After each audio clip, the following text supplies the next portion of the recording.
and welcome everyone to this afternoon on homelessness and mental illness, where we hope there will be some development of a community of interest and action that is prepared to take some next steps. And I want to say that I am here, I'm Sister Mary Beth, I'm the General Director for the Sisters of Social Service, but today I'm standing in.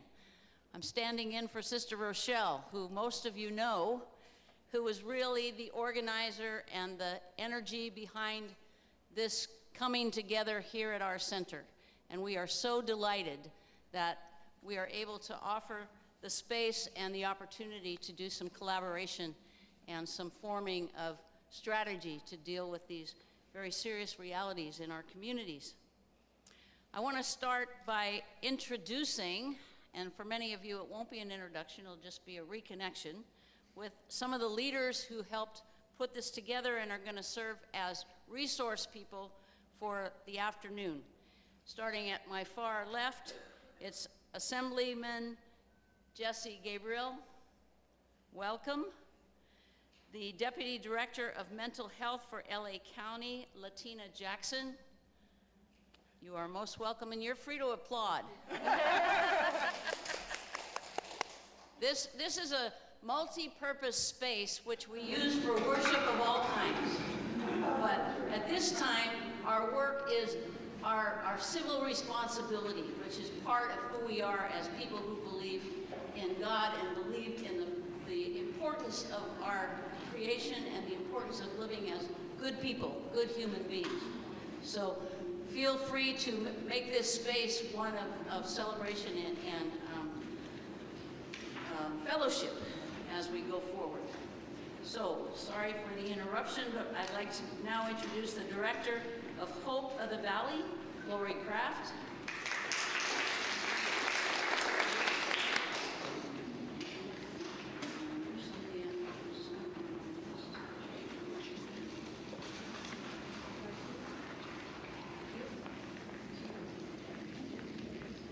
Actually, it's Pam. Okay, and I am very sorry, but I am here to introduce Pam Gist, who is the mediator this afternoon, and will take over shortly. And lastly, I want to introduce Sister Jennifer Gata, who is a Sister of Social Service, Director of the House of Ruth, and a resource, a very important resource on homelessness and mental illness and the intersection between those. And for all of you who are here in the audience, we know you are neighbors, friends, sisters, associates, partners with us in ministry and mission. And just a little bit about the ministry, mission, and purpose of the Sisters of Social Service. We actually ended up here on Lanai Road in the mid-40s and have been residents of this neighborhood and this community ever since in various presences. Now our full complement is here. We have the administration of the Sisters of Social Service on this property. We have our sisters in residence down at the bottom of the hill, the villa community. Most of our sisters there are retired and a few still at work. And then we have the upper house of sisters where Jennifer and Rochelle and Patricia live. And we have Holy Spirit Retreat Center, which is a large part of this community, and it offers approximately 30,000 people a year a chance to come, get away, and admire and appreciate the beauty of the place that we have here. And we have been, as most places, closed for about the last 16 months.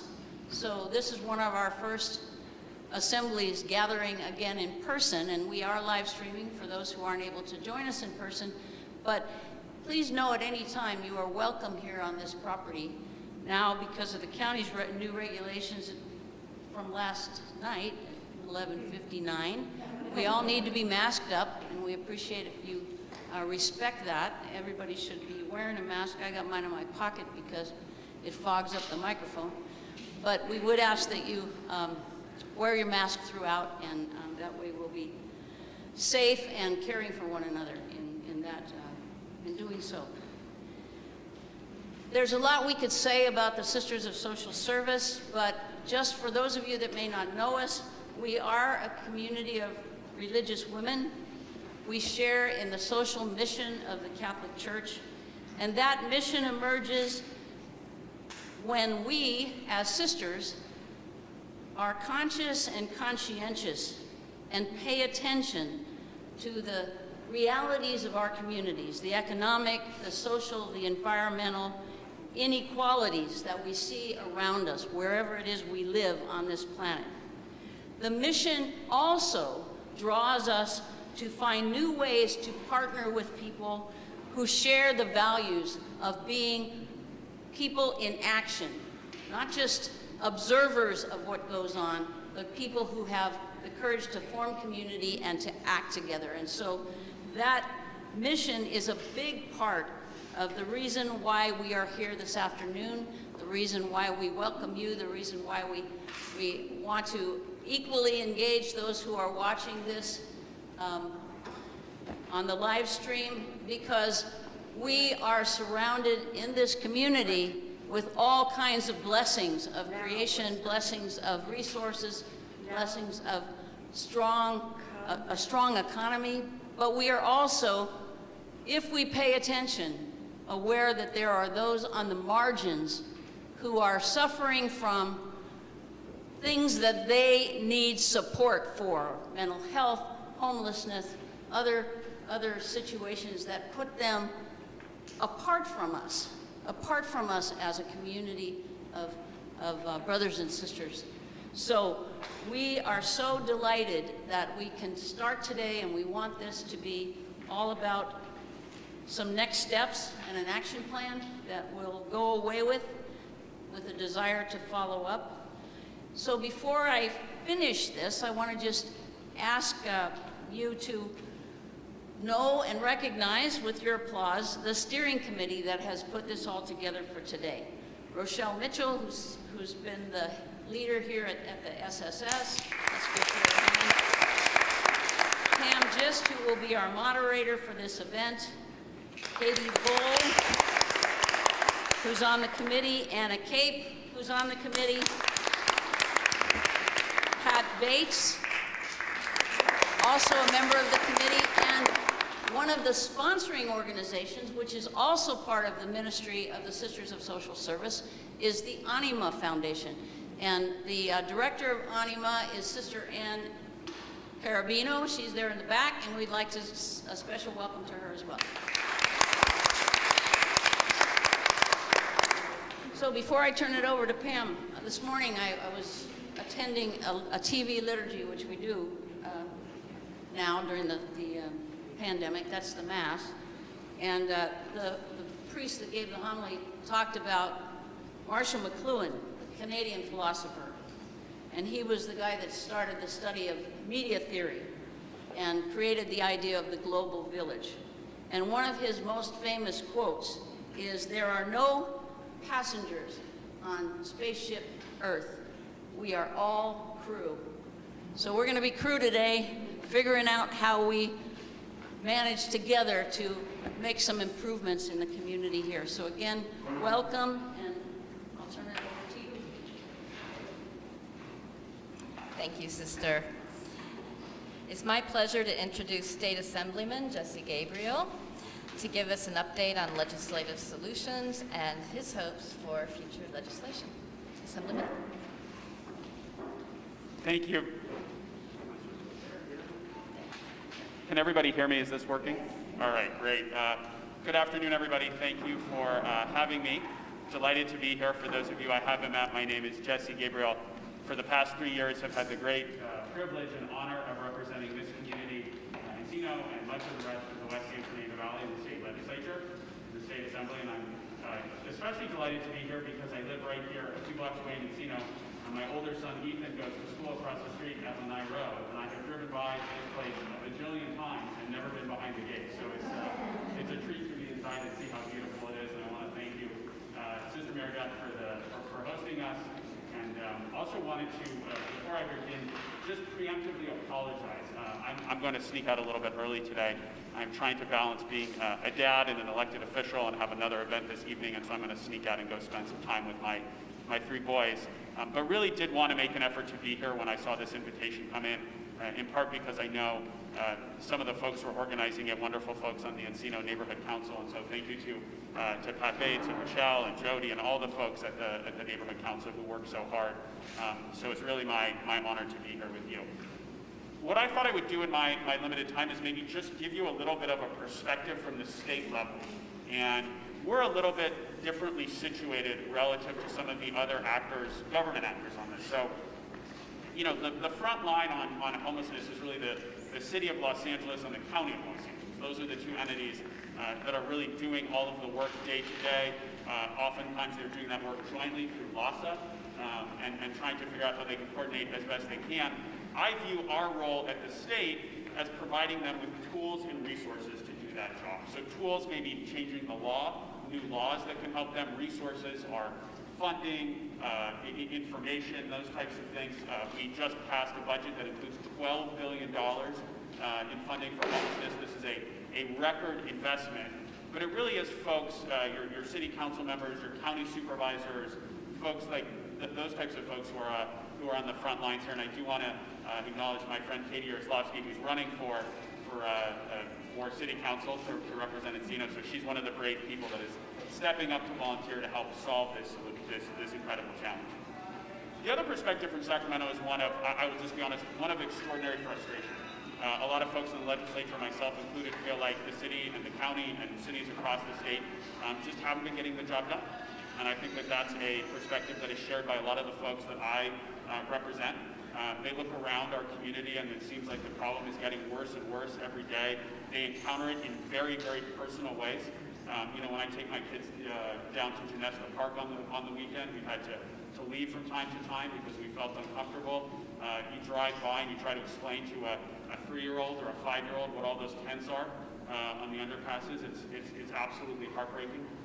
So there is a sense in Sacramento that we have not been getting the job done. And so we have tried to think about how do we both give resources to the city and the county, but also give them the right incentives to push in a better direction to address this problem with the urgency that we believe it deserves.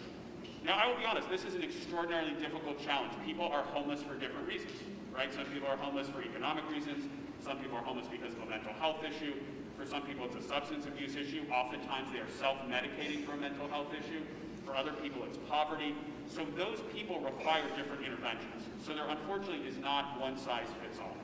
I'll tell you my theory, and where I have really tried to focus my effort and to push my colleagues in the legislature and in the conversations I've had with the governor, is on the issue of homelessness prevention. So if you go back to 2019, which is the last time we did a point-in-time count, what that tells you when we did a survey of all the homeless people in Los Angeles is that on average, every single day in the county of Los Angeles, we put 207 people into housing. That is a record. We have never put people into housing that quickly. I should say that y'all have never put people into housing that quickly. But in the same day, on average, 227 people become newly homeless, 2/3 for the first time. So even though we're putting people in housing at a record pace, more people are falling into housing, more people are slipping into homelessness every day, 20 more people. So the problem every day is getting worse and worse and worse. And so while I think that there's a lot of work that needs to be done about how do we address encampments and people that are living on the street in a compassionate way and bring those people into housing, one of the areas where I think there has not been enough focus is on homelessness prevention. And so a lot of the work that I have done in Sacramento has tried to focus on that issue. We have focused on that issue. We're trying to protect people who are right at the margins, who are at risk of being evicted. We've had a series of eviction moratoria in Sacramento that are about to expire. I focused on legal services, also on preserving affordable housing. So we have a lot of affordable housing that was created decades ago that is about to become market rate housing, and people's rents are going to triple overnight. And so how do we preserve that housing so people have a place to stay? So a lot of work that needs to be done, and that you'll hear today from the real experts who are doing this work on the ground every single day in a way that the state is not, the county and the city folks, on mental health, on encampments, on all of these issues that I know are top of mind for stuff. But part of what we're trying to do at the state level is give them the tools and the resources to do that. So as I mentioned, historic, I mean, unprecedented that we put $12 million in the budget for homelessness. Now, part of what I think needs to be accompanied by that, and another major emphasis of mine, has been on accountability. I think it has been sorely lacking. We have pushed enormous resources to some really great programs and to people who are trying, but we have incredibly thin data. We have incredibly thin accountability about what programs are working and what programs aren't. And I believe that we owe it to people who are suffering on the streets, we owe it to business owners and homeowners and taxpayers, people whose money we are spending, to have a really good sense of which programs are working and which aren't. And so I've been fighting very, very hard in Sacramento to make sure that we are doing data-driven policymaking. And as we make these record investments, we require data back. And I had a bill that went through the legislature last year, got unanimous bipartisan support, was unfortunately vetoed for reasons I don't fully understand, but we are working again in an extraordinarily bipartisan fashion. We put some accountability measures into the budget, but I think as we send this record funding to cities and to counties and to continuums of care and nonprofits, it's fair for us to say, give us your data back. Tell us, are the programs they're doing helping people get out of homelessness, or are they not really fixing the problem? And not that we want to be, not in a mean-spirited way, but in a way that we want to invest more resources into programs that are working, right? So if we discover that there's a program in Marin County that's really, really successful in helping people move out of homelessness and stay housed, then we want to replicate that program.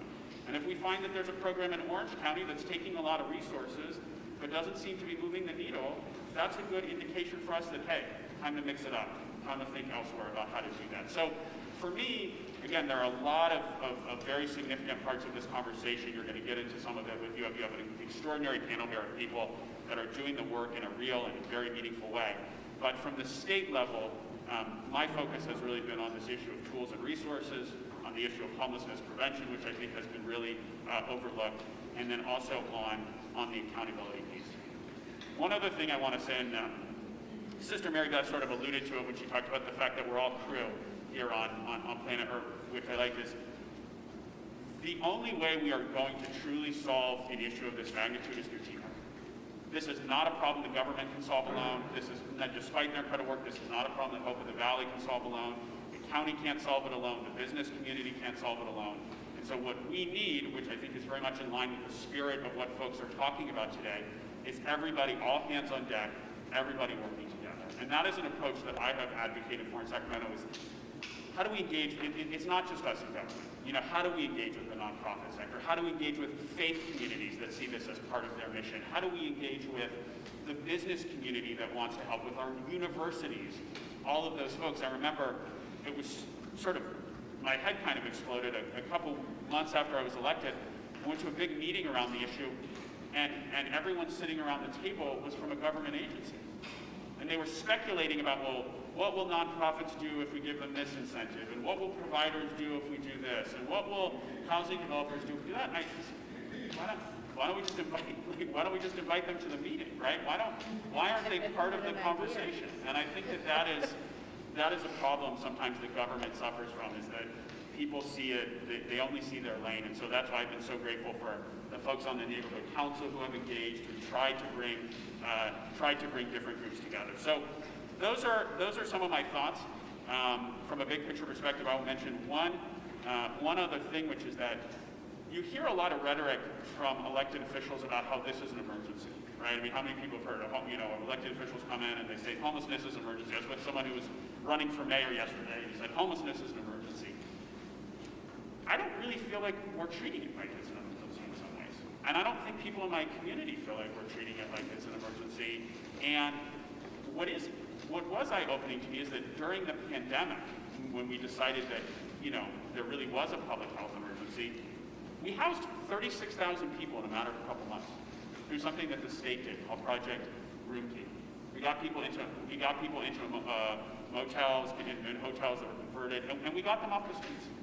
And it was an unqualified success. So much so, actually, that if you look at what the Biden administration is doing, they are replicating that in some of their policy that they're doing at the federal level. So we in the state are going to double down on that. The budget that we just passed has plans to move 48,000 people off the streets, thanks to with room key, which is to make this permanent. But I think when we decide that we want to act in a way that it's really it's an emergency, that we have the ability to do something about it. So again, very, very grateful to be here with this talented group of folks. They will, I think, address many of the issues that are probably top of mind for all of you, but feel free to be in touch. Some of this we don't do directly at the state level, but we have a lot of conversations with folks, and you can pick up a piece of paper in the back there that has our information for our office. We're looking for anybody and everybody to work with to address this issue. And just again, thank you to the sisters, and thank you to the Neighborhood Council for the opportunity to participate today.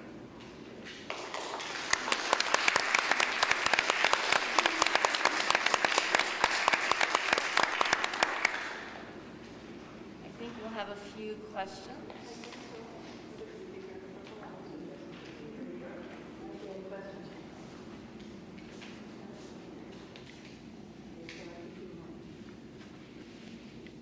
Okay, could you please tell us more about transitional housing?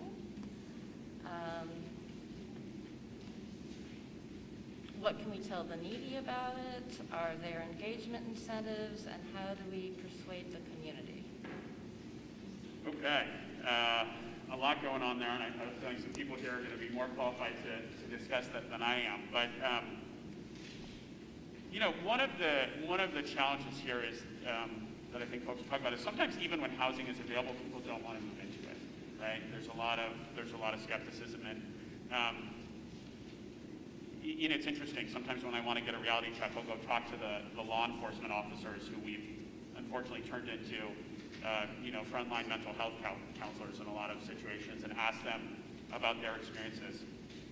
And they will tell me that there's some group of people that they encounter who clearly had mental illness before they became homeless. And then there's other folks who became homeless who have then developed mental illness over the time that they've been on the streets. And they said, for example, there's a lot of women on the streets who are very afraid of sexual assault, very afraid of being alone. So sometimes they'll start taking drugs to stay up at night, and then they develop a drug addiction, and then they're up all night. And you can imagine that situation of living in fear and sleeping on the sidewalk, and I don't know how anybody couldn't suffer some mental health issues in that circumstance. So that is one of the reasons we need interventions that are really focused on the mental health piece of this, that understand the psychology of people and how to make them feel comfortable. I know that some of the cabin communities that we have opened here in the West San Fernando Valley recently, one of the most important things they have, a lock on the door. Right? That gives people the confidence that they can go in and that they will be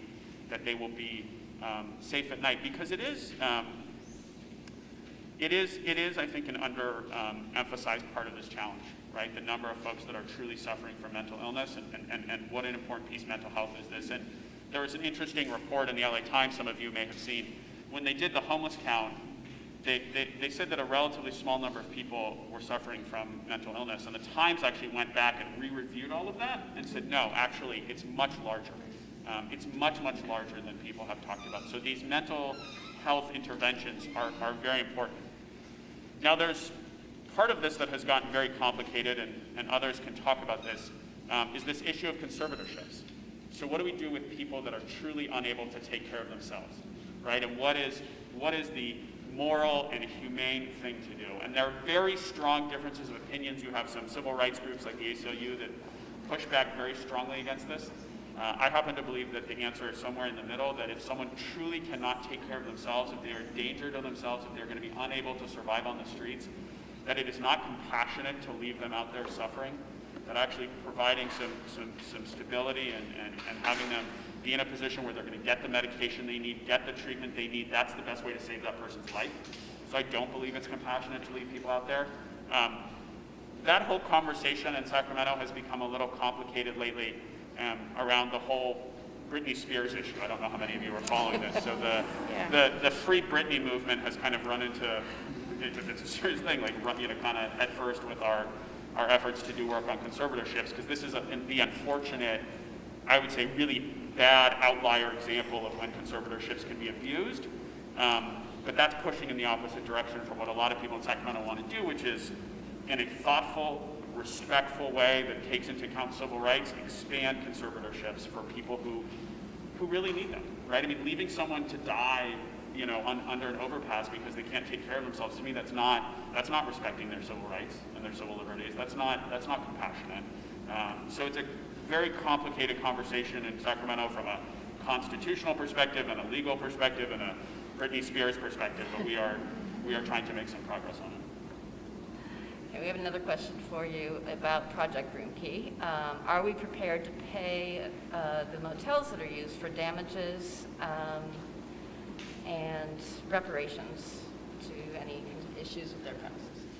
Yeah, it's a good question. One of the theories actually is to acquire these motels, so that we would be able to, or to help nonprofits or to help local governments go through the process of acquiring, converting them. Part of the reason I think this is really important is because of speed, right? When we give money to the city of Los Angeles, and this is something, Katie, you can fix in a few years from now, it takes forever. It takes forever for things to get done. It just does, right? And people don't want us to solve this problem 5 years from now. They don't want us to solve this problem 10 years from now. They want us to solve it now. And so the single quickest thing that we can do is utilize assets that are already there. And that means an underutilized motel, an underutilized hotel in the community that can be acquired. Now, one thing to understand about all of this is that this is actually a very economical time to buy these assets, right? Tourism is down. A lot of these facilities are maybe not worth as much as they would have been a few years ago, and so it's an economical time to purchase them. And they're not as many in this community, but in other parts of the city of Los Angeles, there's lots of good property that we can very quickly, and we showed that during the beginning part of COVID, very quickly turn those into facilities where we can bring people off the streets.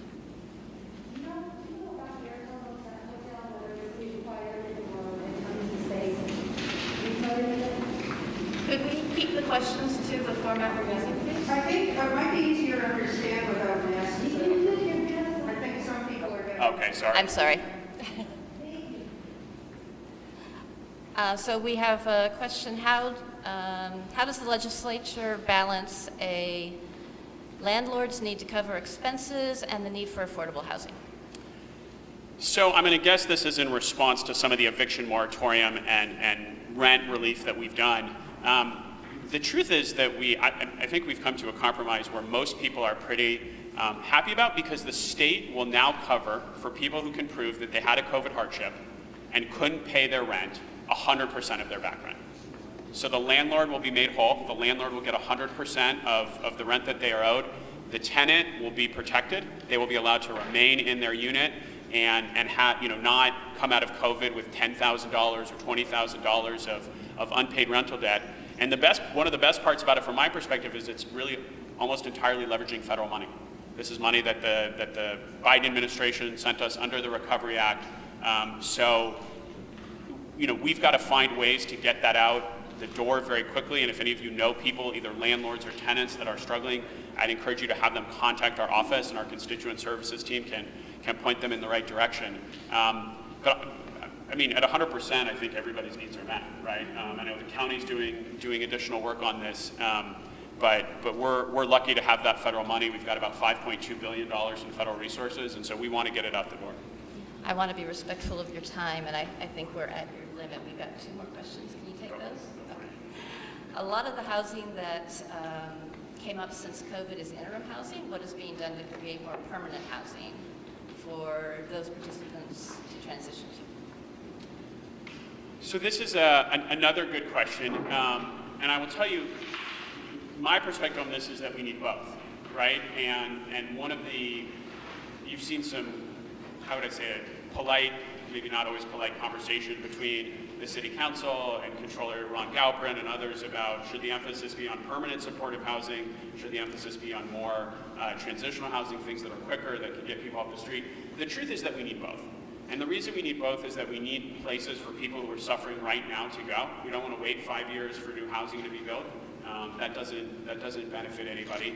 But we also need places for some population that goes into transitional housing is going to need permanent supportive housing, right? Now, some of them are people who are going to get back on their feet. They're going to, get back. They're going to find ways to address whatever issues they have, mental health, healthcare, get the job training they need and be able to get back on their feet, hopefully a very large percentage of them.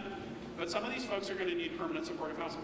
And I think you'll have conversations probably later today about the mental health crisis and how much of this ties into that. And so we need permanent supportive housing for those folks, in part so that they can be moved out of the transitional housing, so that you can free up beds, because otherwise, if you don't have that, you're never going to have space in those transitional housing. So to me, the solution is not one or the other. The solution is both and that's reflected in our budget investments, where we're trying to direct resources to both of those solutions. Okay, this question I think is going to be answered a little bit later. Why not state institutions for mental illness and drug abuse? So I think I'm going to change it a little bit and ask, is there anything going on right now to change our laws that address who can be held for mental health issues? Yeah, great question. There's an entire history here. Pat Bates can give it to you in details. A lot of it goes back to before I was born. So there's the state of California really does have a pretty sad history here of how we've dealt with a lot of these issues. Yeah, I mean, part of what I touched upon previously, there are conversations in Sacramento, and again, I fit this into the tools that we can give to to city government, to county government, are changing some of those laws around involuntary, 5150 holds or other things where people are truly in a moment of mental crisis. You've probably all seen it. You've probably all seen this driving down Ventura Boulevard or Topanga Boulevard or under an overpass. You have seen people who are truly in a moment of crisis, who are a threat to themselves, who are a threat to others, who are making people feel uncomfortable, and who need some very urgent mental health intervention. And it's sad. I mean, it's incredibly tragic. And so, again, I've been part of a group of folks that have been thinking about what are some of the laws that we might be able to change around this, how do we build out some of the mental health care services that we need, but it's really complex for the reasons I described. There's a very difficult constitutional limitation on what we can do that the U.S. Supreme Court has said, this is sort of a line that you can't go past. And then there's also complicated politics around it, as I mentioned, sort of in connection with the Britney Spears piece of it. So we're going to keep working on it. I think there's a lot of work left to be done there. But I will say, in my short time in the legislature, I've come to realize that issue is much, much more complicated than it appears on its face. There's a lot of wrinkles there. But Pat Bates can give you the whole explanation going back quite simply. Thank you. All right, my apologies. I'm going to sneak out. Thank you all very much. Appreciate it.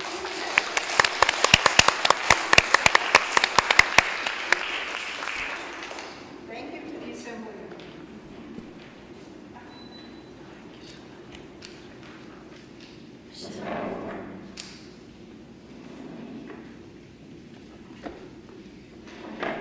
And now to give us the LA County Department of Mental Health's perspective on the situation, I am happy to welcome Deputy Director Latina Jackson. Director. Thank you.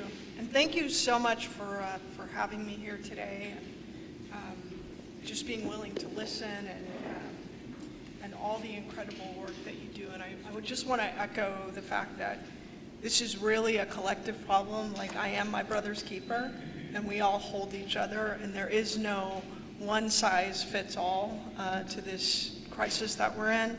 I'm going to speak specifically to the work that we do with the LA County Department of Mental Health around homelessness and to some degree around housing. But again, I want to ditto what was just said about people falling into homelessness for a variety of reasons, right? It's not a one size fits all. Can you all hear me? Okay, so it's not a one size fits all, and we know that the number one reason in LA County people fall into homelessness is economic.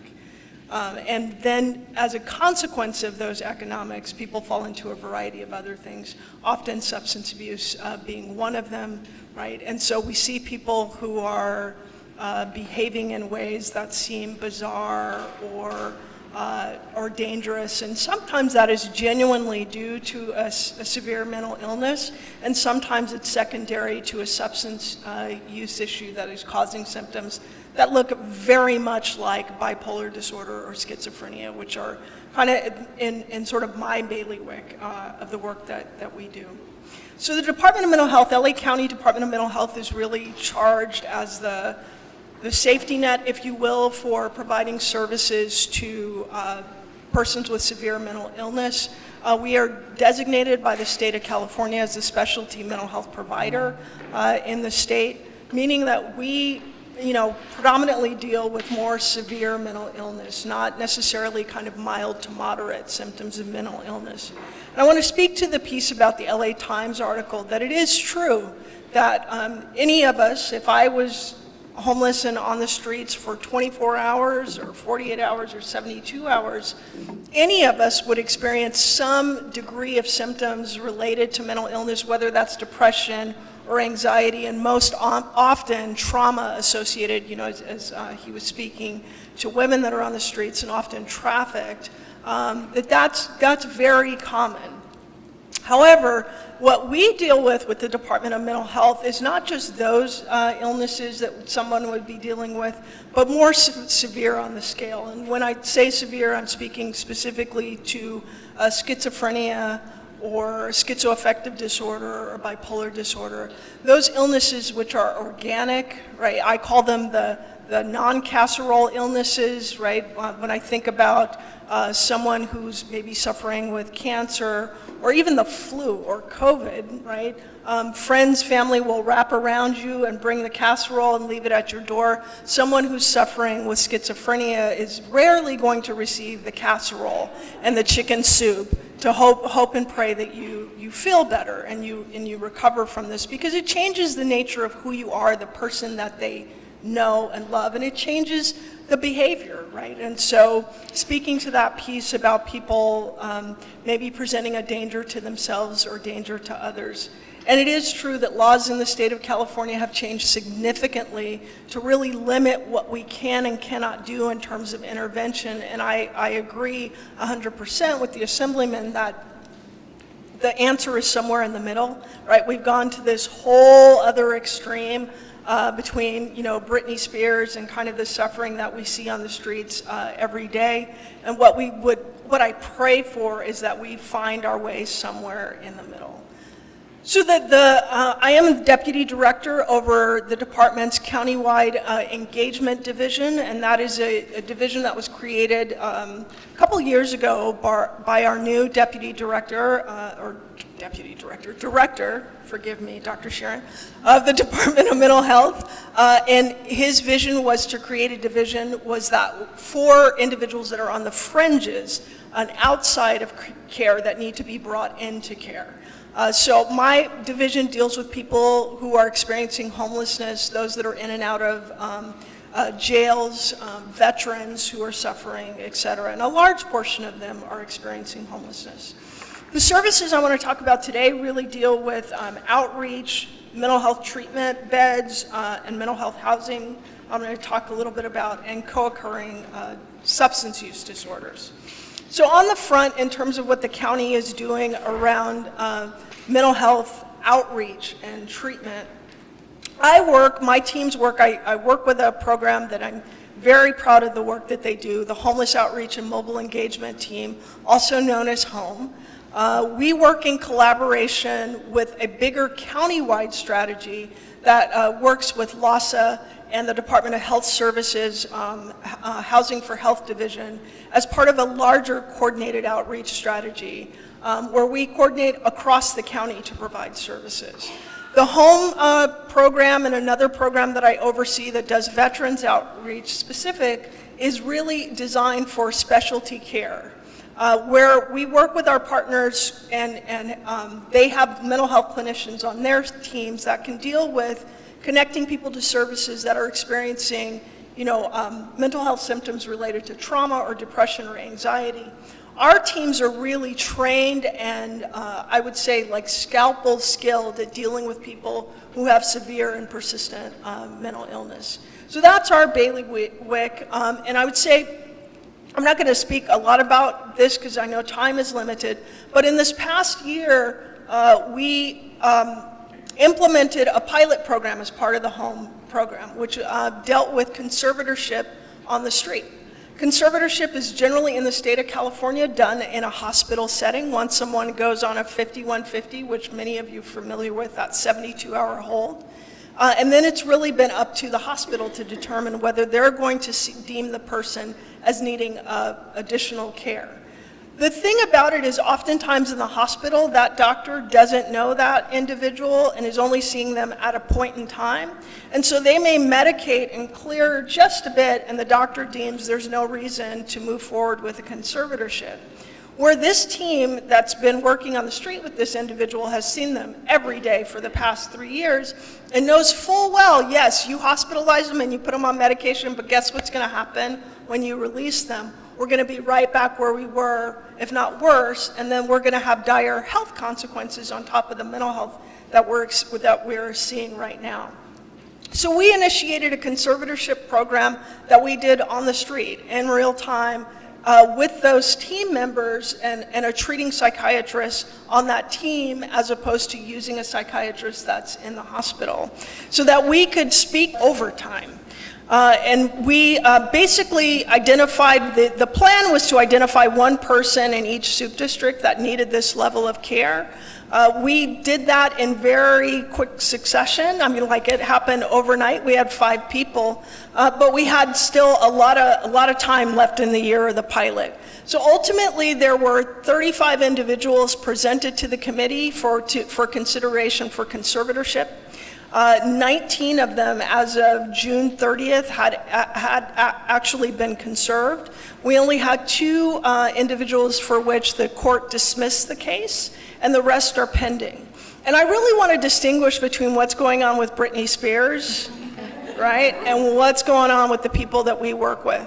So there is a difference between probate conservatorship, which is what I understand. Britney Spears is under a probate conservatorship that is a lifetime appointment, versus LPS conservatorship, which is specifically for mental illness. And LPS conservatorship must be renewed every year. And the reason for that is because people who are in treatment do get better. So, and everyone's level of symptoms is different. Sometimes people, even with a medication, don't clear up enough to be able to care for their basic needs. And sometimes people do, and they live, quite vibrant, functional lives, and you would never know that the person was dealing with a serious mental illness.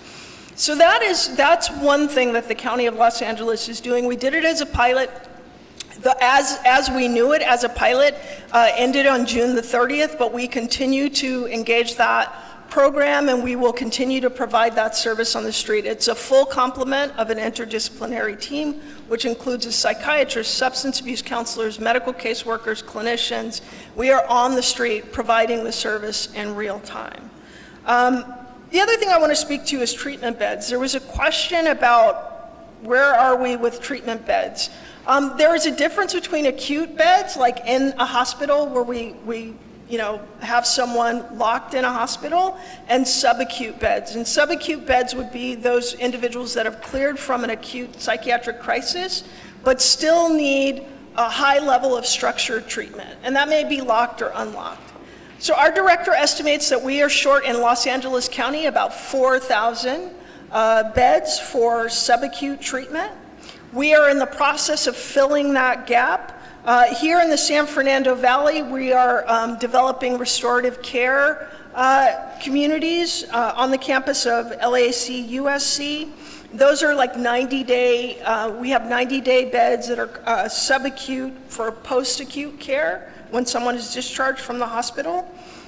We also are developing those campuses at LAC USC, Rancho Los Amigos, Harbor UCLA, and in the Compton area at the Mark Ridley Thomas Behavioral Health Center. We are in the process of developing 32 psychiatric beds for step down from institutes of mental disease, which are really locked facilities for people that are more severe, and 48 recuperative care beds. The department is also doing everything it can to seek funding for additional beds. I know we're going after philanthropic funding, we're going after state funding, federal funding throughout. The other thing in terms of housing, we talked about permanent housing. Permanent housing, without a question, is a need. It takes time to erect new housing.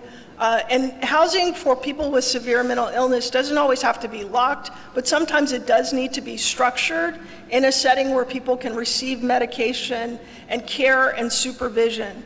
We've lost in the time that I've been in this field, I've been with the department now for 22 years, so I guess since I was about 5.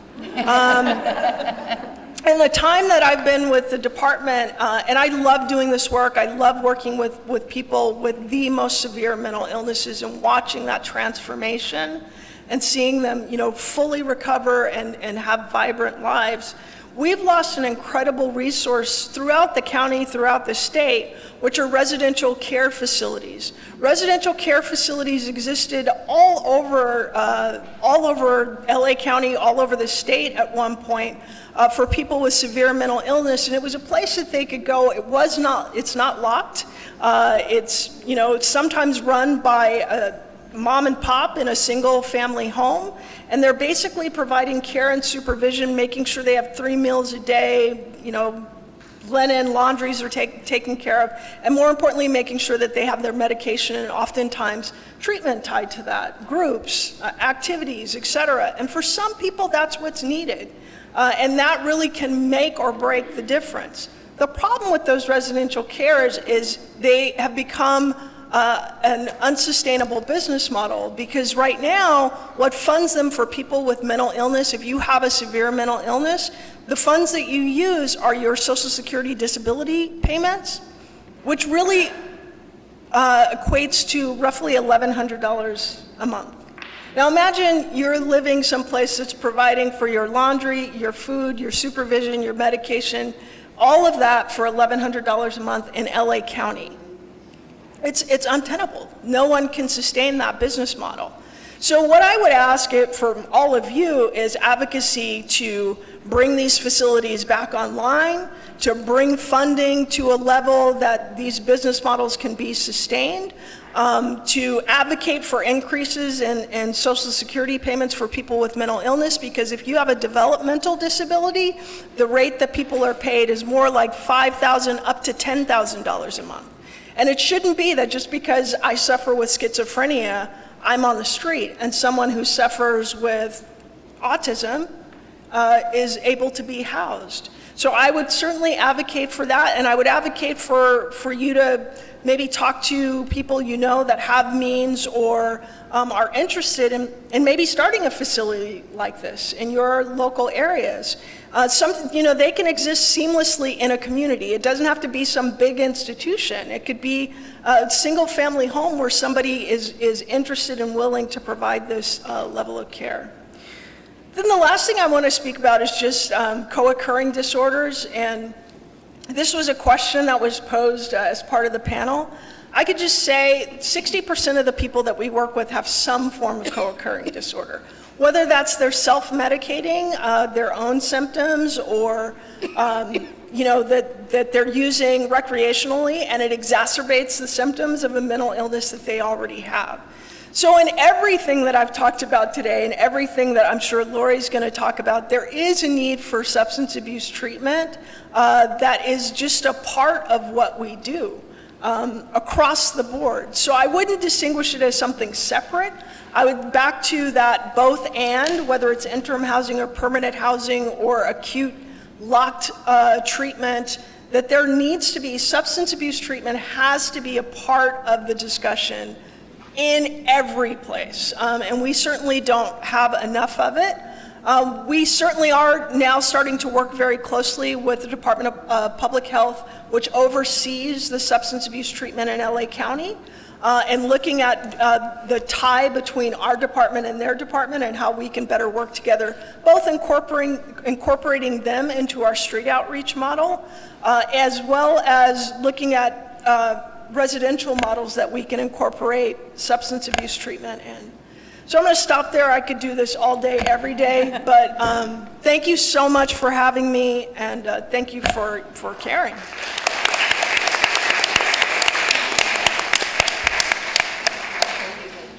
Thank you, and I suspect we have questions. Use the papers, please.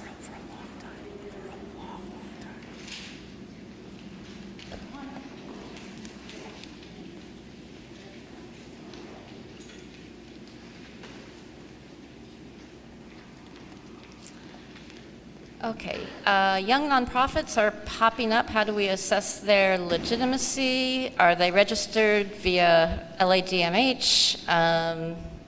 For example, rainrecovery.com, founded by Jason Barrett. I think what this speaks to is maybe some sober living homes, which are different than residential care facilities.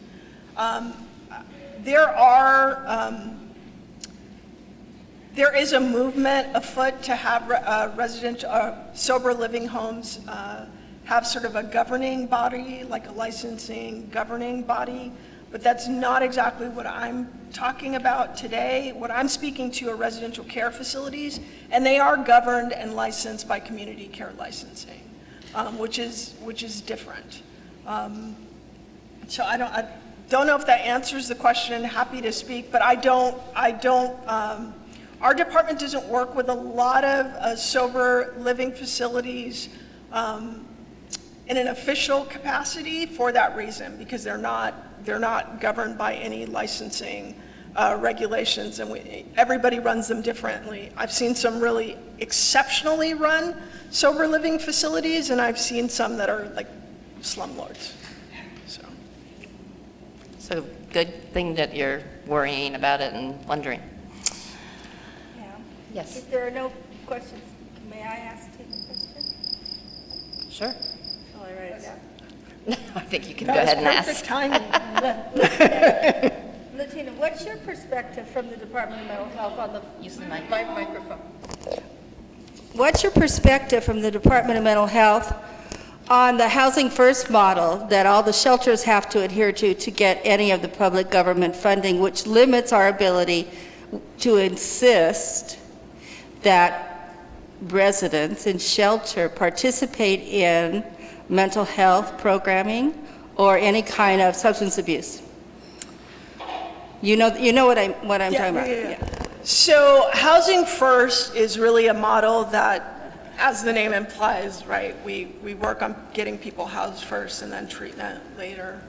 And I know that there are lots of varying opinions about this, and it gets very controversial because, well, if people are using or they're not engaged in mental health treatment, then why would you house them? Because it's ultimately gonna, their housing falls away, or at least that's the theory behind it. But I have to tell you, it's really, really hard to take psychiatric medication when you are on the street. Yes. It's really, really hard for someone who maybe has a medication regimen, whatever it's for, whether that's a psychiatric illness or diabetes or whatever. If you have to take medicine 2 or 3 times a day, it's very hard to do when you're living under a freeway overpass. Or you're worried that somebody's going to steal your medication at night because they think it's something that they can get high with or that has some street value or something to that effect. I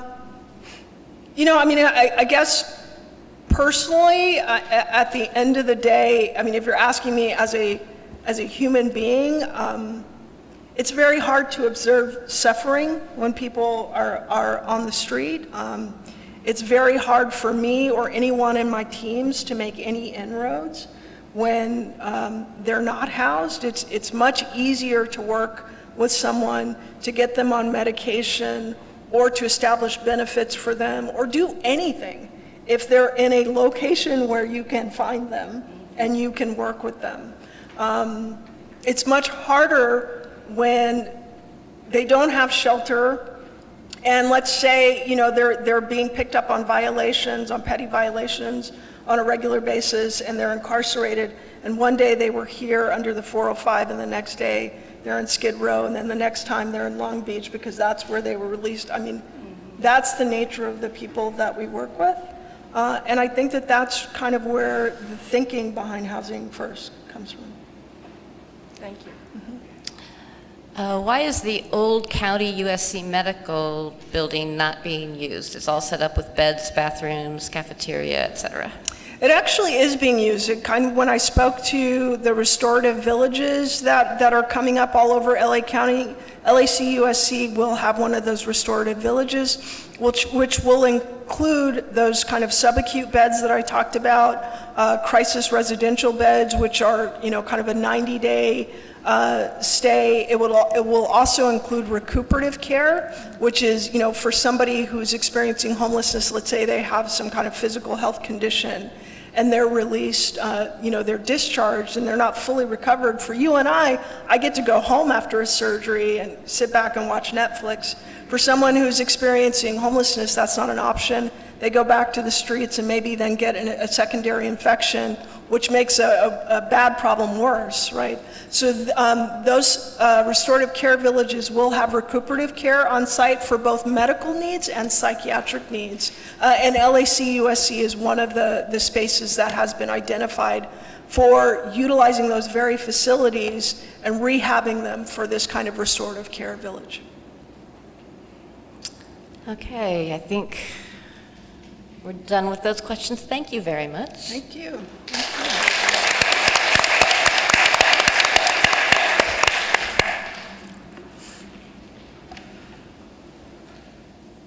Let's see. Let's make sure everyone can hear me. Welcome, I'm Pat Bates. I'm the president of the Encino Neighborhood Council. Pleased to welcome you here. Thank you for my Homelessness Committee co-chair Jody for running around and helping, and the sisters have just done a fabulous job here, just alerting the technical people. I am now introducing the video by Mr. Koretz. Councilman Paul Koretz was not able to make the meeting today, but he recorded a very, very good informational video. He actually touched on a lot of things I would have touched on, so better it come from him than me. He's going to explain some of the particular and peculiar issues regarding homelessness in the city of LA, relating to some court decisions, some settlements. We have an odd situation in Encino. We're kind of separated from the whole rest of his district. It causes some complications up here. So that said, are we ready to run Mr. Koretz's video? Oh, and I see him there. Maybe if we could get the lights, it would be good. Hello, everyone. I'm Councilmember Paul Koretz, representing Council District 5 here in Los Angeles. I'm happy to be speaking to you as part of the Sisters of Social Service discussion on homelessness and mental health. Unfortunately, I couldn't be here with you today in person, so I'm glad to be able to speak with you over video. As a group which has dedicated itself to responding to the needs of those who are socially, economically, and politically powerless, I want to thank the Sisters of Social Service for bringing everyone together to talk about this important topic. I know I don't have to tell you that coming out of the COVID-19 pandemic, homelessness is the greatest issue facing our city right now. More people than ever are living unhoused, and we of course have a moral duty to them and to everyone in the city to solve this problem. The city of LA is working harder than ever to solve the homelessness crisis. We are working feverishly on this issue day in and day out. With regard to mental health, which I understand will be much of the focus of what your panel will be discussing here, this is a critical issue among our unhoused neighbors. Access to mental health care is key in helping to solve this crisis, and we are currently severely lacking in resources in this area. In the 1960s and 70s, the state closed many of its mental health facilities and began a never-completed process of devolving care to the community level. And then in 1981, the federal government ended its role in providing services to the mentally ill. Today, California only has 5 state hospitals that offer inpatient treatment services for people with serious mental illness. and local jurisdictions who were supposed to receive substantial state funding freed up by the hospital closures don't have the resources to do what's needed. We have more mentally ill folks on the street than we have places to truly help and house them. When someone with a mental health issue becomes homeless, their issues only exacerbate, and it becomes more difficult for them to be adequately treated in any meaningful way. So where do we go from here? As of now, California's counties are the lead in providing mental health services as an adjunct to their state-mandated public health responsibilities. Unfortunately, we've learned the hard way that they don't have the resources to meet the need. On our own, the city has access to many privately operated mental health organizations and facilities, all serving and many located in my district. For example, D.D. Hirsch Mental Health Services and the People Concern and PATH, as well as the Los Angeles Homeless Services Authority and LAPD, all provide mental health services to the homeless of one sort or another. However, none of these organizations offer exactly what we really need, which is publicly funded inpatient mental health treatment. While it is traditionally managed by the state through the counties, the Los Angeles City Council has begun consideration of the establishment of an LA City mental health department. As I've become increasingly dissatisfied with how we handle services to the homeless, the idea of the city becoming more autonomous for both homeless services and mental health services has become more attractive. A number of my colleagues appear to be thinking similar thoughts. So it may be the time to reevaluate our allocation of duties as our city is facing an unprecedented crisis that requires unprecedented action. I don't suggest this lightly because the city government already is large, along with its budget, and we have more than 40 departments as it is. But if the work isn't getting done, then we may have no choice. In the meantime, I recently introduced a resolution asking the City Council to support 5 state bills that aim to improve services and funding for mental health care and to clarify the state's role in providing facilities to house and treat people experiencing mental health issues. These bills cover a range of related issues to access. AB 822 aims to improve Medi-Cal-related mental health services and reimbursements. SB 293 would simplify Medi-Cal specialty mental health application procedures. SB 106 would simplify access to state mental health innovation funds for cities and counties. AB 1340 would, among other provisions, expand the definition of gravely disabled and require the State Department of State Hospitals to create a model discharge plan for counties and to clarify the use of Proposition 63 funds for these purposes. And finally, AB 988 would streamline the procedures for obtaining help for those in crisis. Some of these bills are progressing through the legislature, and I hope during a year when the state is well funded, they will see fit to focus more attention and resources on this absolutely crucial issue. As we recognize there is a serious issue with mental health and homelessness, we are deploying myriad resources and millions of dollars in funding to build thousands of units of permanent supportive housing, to expand interim housing, and to hire many more outreach workers, housing navigators, mental health experts, and addiction specialists. 5 years ago, less than $20 million in the city budget was earmarked for homelessness. The fiscal year 21-22 budget allocates almost $1 billion to take on the crisis. To address the overall housing shortage, we've also consistently approved between 10,000 and 25,000 new housing units every year for the past 5 years. We're presently under limitations in regards to what we can do to house people experiencing homelessness. Some of these restrictions are coming as a result of a lawsuit brought against the county and the city, known as the LA Alliance versus Los Angeles lawsuit, whereby federal judge David Carter has indicated that each council district in LA must find beds for the unhoused in their own districts. My district is a more difficult situation compared with most of the districts in LA because virtually all of our open space is already developed, and most open site locations are already spoken for or tremendously expensive. However, we've still managed to propose many locations for review for this purpose. We've offered 70+ locations for consideration, and to my frustration, almost all have been denied by city management, many due to size and many due to location or cost feasibility.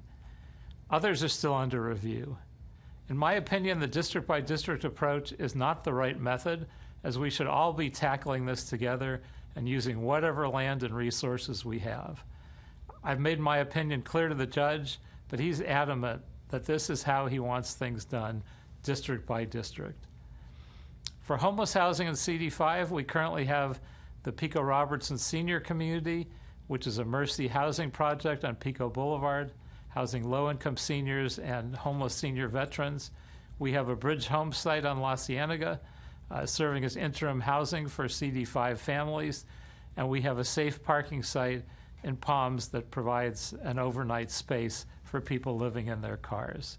Underway, there are 2 Prop HHH permanent supportive housing projects that together will provide 99 more units, one at La Brea and Willoughby, and one at Santa Monica Boulevard and Greenfield. I'm especially proud of the Santa Monica project, which broke ground recently, because it's an HHH project that's not only the first to break ground, and it will also provide housing for seniors and senior veterans, which are, of course, 2 high-need, at-risk populations. But this project was also the first HHH project approved in the entire city that substantially reduces the per-unit construction costs back to what was promised to voters in 2016, expected to be in the 300,000s per unit. This is because it uses prefabrication technology that we're able to bring it in at an inexpensive cost. Moreover, we're also working on a lease at a former nursing facility at 7253 Melrose, and we have a number of other sites being investigated at various levels of discussion. In Encino, we're in a tricky position because there are not many feasible, viable sites to work with. We need at least 13,000 square feet for lots and at least 20,000 square feet for existing buildings, and this just isn't something widely available, especially in Encino. We've looked at a few sites so far in the area, and while some are still under review, most just weren't workable. With the court-ordered constraints we're dealing with and limitations in regards to size and cost feasibility, we're constantly playing catch-up in terms of producing or finding available options. We're getting there, but we still have a long ways to go. As some of you may know, I've put together a homeless working group in my district made up of community leaders from Encino and our other neighborhoods, and they have kindly agreed to help us seek out more housing locations and more options. They're also beginning to push on important legislation, the first batch of which included several of the mental health bills I previously mentioned. With so many facets to the homelessness problem, we're facing a difficult path forward. But we finally got the attention of the state and even the federal government. And that should help us get more resources to create solutions. And I'm hopeful that once we iron out our much-needed housing options for these folks, we will make a sizable dent in the problem citywide. One other issue I've advocated for many years, I believe we need to make family reunification a top priority. It is much quicker, less expensive, and more humane than other solutions. And with follow-up being done with virtual counseling, it's been as successful as any other method.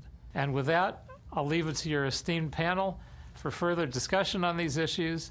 I want to thank the Sisters of Social Services for inviting me to speak here today, and I want to thank everyone here for your advocacy, your engagement, and your activism on this most important issue facing some of our most vulnerable Angelenos. Thank you so much.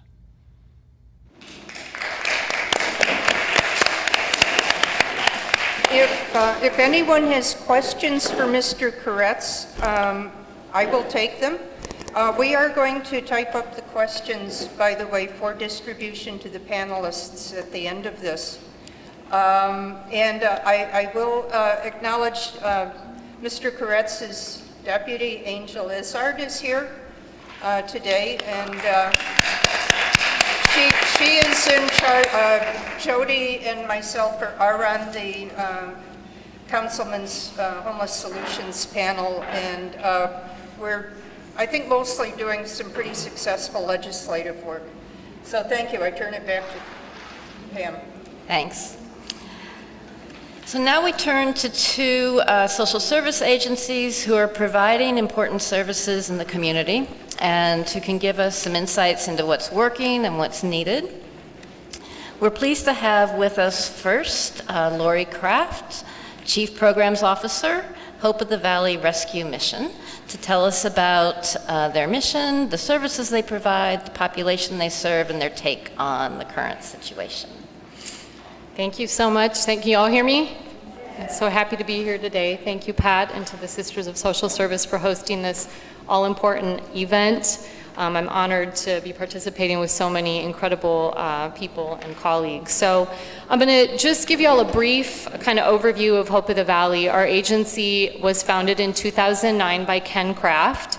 The same last name is not coincidental. We are married, and I mention that because the work that we do is a family affair. It is truly a labor of love. We love the work and absolutely love the people that we serve. So we are an inclusive faith-based agency whose mission is to eliminate and prevent homelessness, poverty, and hunger in the communities in which we serve. And the inclusive part is really important to us. We work with other individuals, organizations, and peoples of all faith because the travesty of poverty, hunger, and homelessness transcends our religious beliefs, our socioeconomic status, our political affiliations. They are human problems, and this is a humanitarian crisis. And I'll echo what I've heard today a couple different times. We must all work together. We are a very collaborative agency. We believe in the power of collaboration because together we simply can do more. We can serve more people, and we are much more effective in our service delivery. So I'm just going to briefly go over some of the programs we have at Hope of the Valley. We're currently operating about 17 programs. They include residential shelters that are family shelters and a transitional age youth. We operate the winter shelter beds for SPA 2 service provider area 2 in the San Fernando Valley. We have a housing services team that their primary goal is to get the folks in our shelters housed. We have a Men's House of Hope drug and alcohol recovery program that is near and dear to my heart. Many of those men we actually hire after they graduate from the program. We have a safe parking program. We have a couple of drop-in centers that are really important programs. One is in North Hollywood and one is in Van Nuys and has been there for a little while now, several years as a matter of fact. And those drop-in centers are important because they are entry point services for folks that are unhoused, experiencing homelessness in the community that oftentimes have never accessed services before. So they can come in and receive a shower, case management services, linkage to other agencies and programs.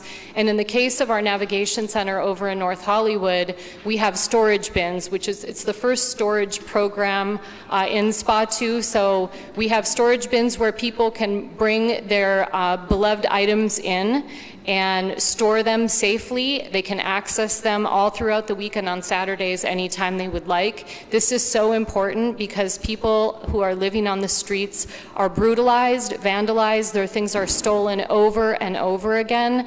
So having a safe spot for them to be able to keep their personal belongings is really important. So then, of course, we have 2 ABH shelters, that stands for Abridge Home Shelters, congregate shelters, one in North Hollywood and one in Van Nuys, and then we have most recently the tiny homes programs. They're also called cabin communities. So we're operating 2 in CD2. There'll be a third to come shortly. We have 3 in CD3, so CD2 is in collaboration with Paul Krikorian. CD3 is Councilmember Bob Blumenfield, and then we'll be opening another in Highland Park in collaboration with Councilmember Kevin De Leon. So I just want to say that before, I'm going to camp out a little bit on these interim housing programs, but I do want to say that Hope of the Valley believes, strongly believes, that we most definitely need permanent housing. We need permanent supportive housing. We need affordable housing. And I heard that a couple times today too. They're not mutually exclusive, interim housing and permanent housing. We need it all. However, as we say at Hope of the Valley, the streets simply cannot and should not be the waiting room for permanent housing, because people are dying. People are dying on our streets. 4 to 5 people a day die on our streets experiencing homelessness. And then, as you heard the Assembly member say, we have more people falling into homelessness than we are able to, we're behind the 8 ball, we can't keep up. And the more time people are out on the streets, the more chronic they become, and the harder it is to get them rehoused again. And so we need the permanent housing. But I'm going to camp out for a minute, like I said, on the interim housing programs, because we have to start by getting people inside. So one of the things that I get asked a lot is, how do people come into these programs? And so the sites, whether it's ABH or tiny homes, they are meant to serve the unhoused in the local communities in which they are experiencing homelessness. That's why it's so important to have them everywhere. And we just heard Mr. Corrett say too, it has been sort of divided up that way, where each of the council districts is kind of working to get beds online. But there's an area around each of the programs that's sort of a priority zone. And the goal is to get those people experiencing homelessness in that zone referred into the programs. Those that refer them are outreach workers, primarily from LAHSA, or the Los Angeles Homeless Services Authority. They're out on the streets doing proactive engagement, explaining the program, and then they submit a referral. I'm not going to get into the granular details of how the referral process works, but that is how we end up having people come into the tiny homes or the ABH shelters. I'd like to also note the differences between bridge home shelters and tiny homes. So the bridge homes are congregate shelters, which means we have a male identifying dormitory and a female identifying dormitory. We do have lots of people who actually like that sort of living situation. They feel safe in a congregate living situation. So that's the bridge shelters. And then the tiny homes, of course, are the individual tiny home spaces where each person has their own tiny home, door on it. Congregates don't have the door. The difference with the tiny homes also is that we can take couples, and that could be, any combination of a couple. It could be family members, it could be spouses, it could be boyfriend, girlfriend. And so sometimes a barrier to entry into programs like interim housing is when people can't go together. And so we have these options now, which is wonderful. We do only take adults into the programs. Both are adults only. We are not able to take families. In our service provider area, we refer all families to LA Family Housing. Some of the features of these programs are that we offer 3 meals a day. Can't emphasize enough the importance of that. People who are out on the streets are not properly nourished. If they eat at all, they oftentimes eat things from 7-Eleven, from McDonald's, not healthy food at all. They are able to shower daily because the tiny homes programs have hygiene units, our bridge facilities have restrooms. Being able to be clean every single day, that's a dignifying service. That restores dignity to people.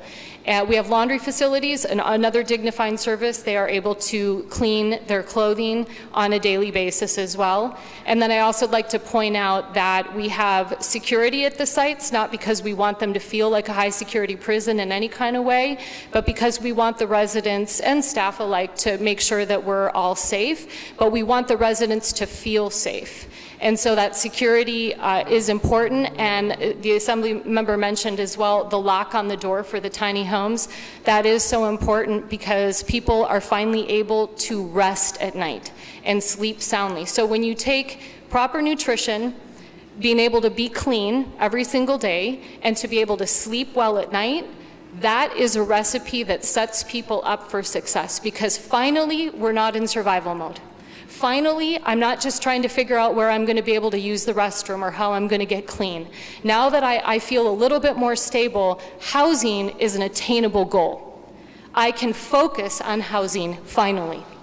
We have case managers who are housing-focused case managers, housing navigators at the sites that are very important as well. They meet with residents as they come in right away, and they continue to meet with residents throughout their stay. Again, the focus is housing. They develop an HSP, or a housing and services plan, with each resident.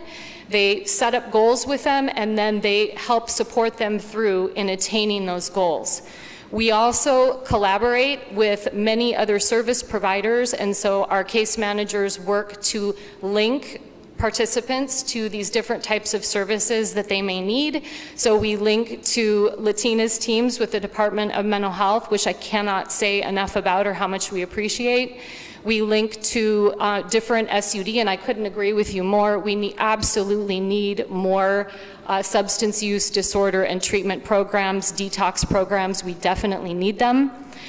So we will refer to Tarzana Treatment Center and others. And then we also work with Northeast Valley Health Clinics for medical. They actually bring out mobile clinics to some of our sites so that we're able to holistically meet people's needs at the sites, because again, that is how we're working to set them up to be successful, because when they do move to permanent housing, we want them to retain it. We want them to stay in their permanent housing.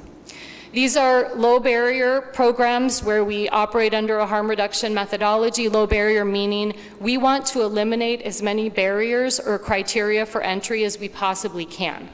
If we tell somebody you have to be sober to come in, well, unfortunately, a lot of the people in our programs are not going to be able to get inside, because as was spoken about today as well, it is really hard to stay sober out on the streets.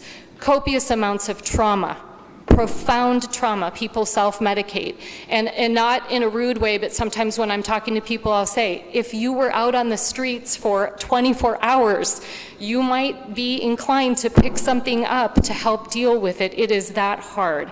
So the goal is to not put all kinds of barriers up. The goal is come inside, and then we can work with you on all of these other things.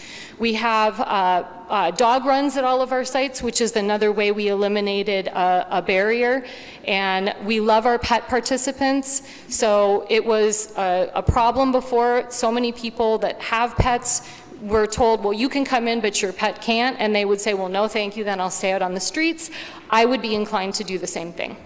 And so we love the pet participants, and we're grateful to the city for having thought of all these details as they were building these sites, because I do want to be clear, we are the operator for this site. The city of Los Angeles has built these congregate shelters and the tiny homes as well. We just facilitate all of the operations. I'm just going to end by saying that it was just a little bit over a year ago that I was mainly over at our help center, our drop-in center in Van Nuys, and we would have people come in desperate for a bed, desperate for shelter. And oftentimes the best we could do would be to refer them to a downtown rescue mission. Folks in the San Fernando Valley don't want to go downtown. We know that people who are experiencing homelessness tend to be unhoused in the community that they're from. They move around a little bit, but they want to stay where they're at. I would want to stay where I'm at as well. And so I'm so grateful to see and to be operating and have so many beds available, and now even different types of shelter available, but we need more. We definitely need more. We absolutely have to get people inside so that we can instill hope in them again and give them an opportunity to believe in themselves again, because many of them have the strength in them. They just have lost hope. And we see people transform. I have seen people come into these programs and look so beat up, and in a matter of days and weeks, they will completely transform just from having all of these services surrounding them. So there's a lot of work to do. I would implore everyone to please, for those of you that are advocates, we really need advocates who are supportive of these programs. I am as much of an educator as I am anything else. I say that all the time. In the absence of information, people make up their own narrative, and I understand the fears of the communities. I truly do. I live in the San Fernando Valley. I'm a resident of the San Fernando Valley, and so I understand the fears. And so if I can be a resource to any of you, anyone out there, anybody, in answering questions and in helping to explain these programs, I am absolutely available. When we open a tiny homes program, we do open houses. You are all cordially invited to sign up to attend an open house, because oftentimes people are not so thrilled about this whole idea, and once they walk through the program and get an official tour and see it and hear about it, they completely change their mind. And so for time's sake, I'm going to end with that. I'm happy to answer questions, but I appreciate you all being here today.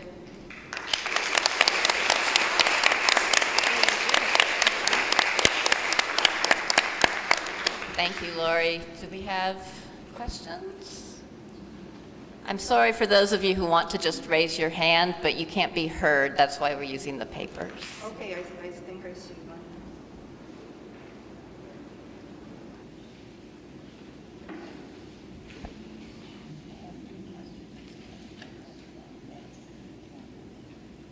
Hold on to that till the end. Yeah, thanks. Okay, there's a question about Old St. Vincent's Hospital. Is it being used for restorative shelter residents for mentally ill, homeless individuals, or those with substance abuse issues? That's more for you, as you know. I'm not aware. I'm not aware of that. Yeah, neither am I. will take it back.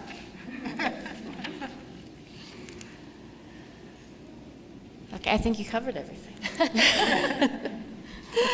Okay, and then we will move on to Sister Jennifer. I'm sorry, I should have asked you how to pronounce your name.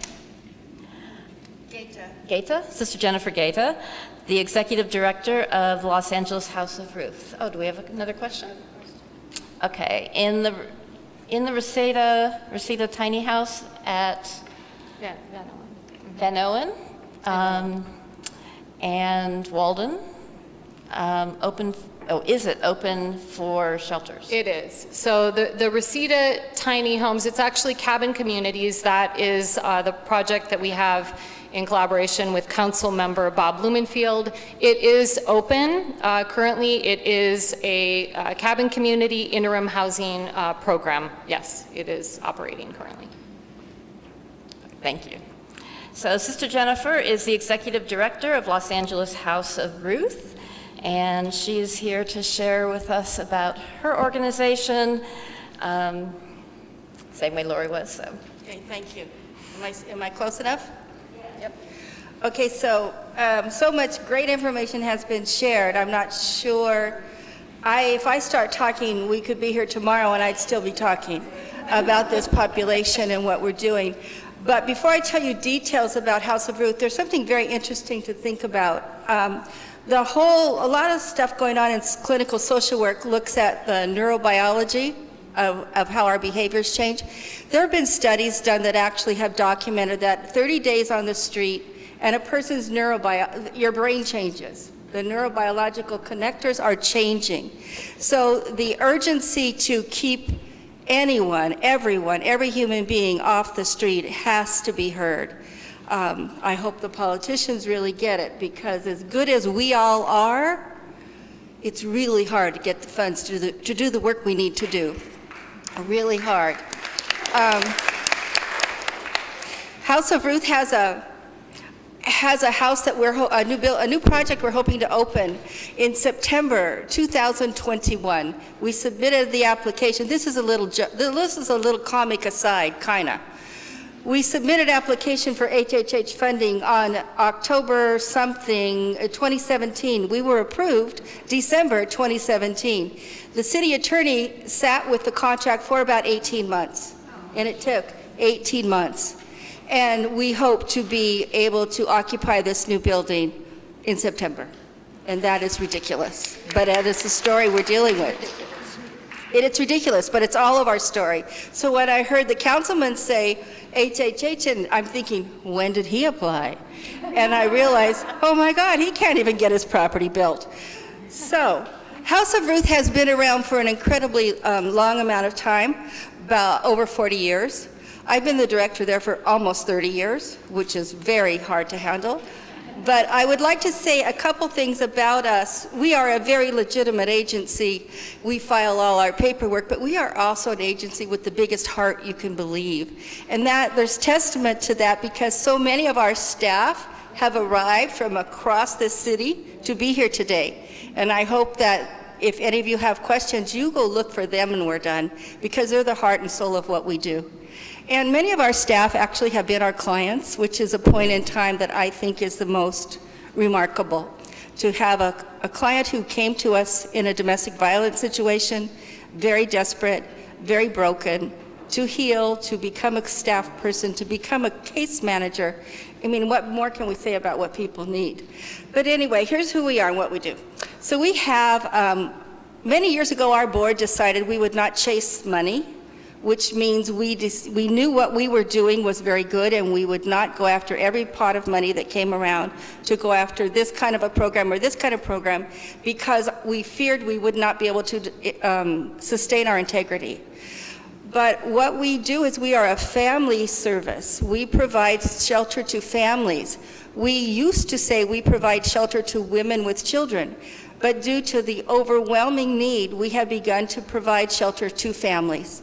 So we have divided up our shelter houses, and we have moms and dads together. We've had dads with custody of their children, which in the beginning was, we're very used to it now, but to see a dad try to raise kids out of his car, oh my gosh. They don't get quite the same sympathy as a mom does. But anyway, let's stick to the facts, because everyone else has been so factual.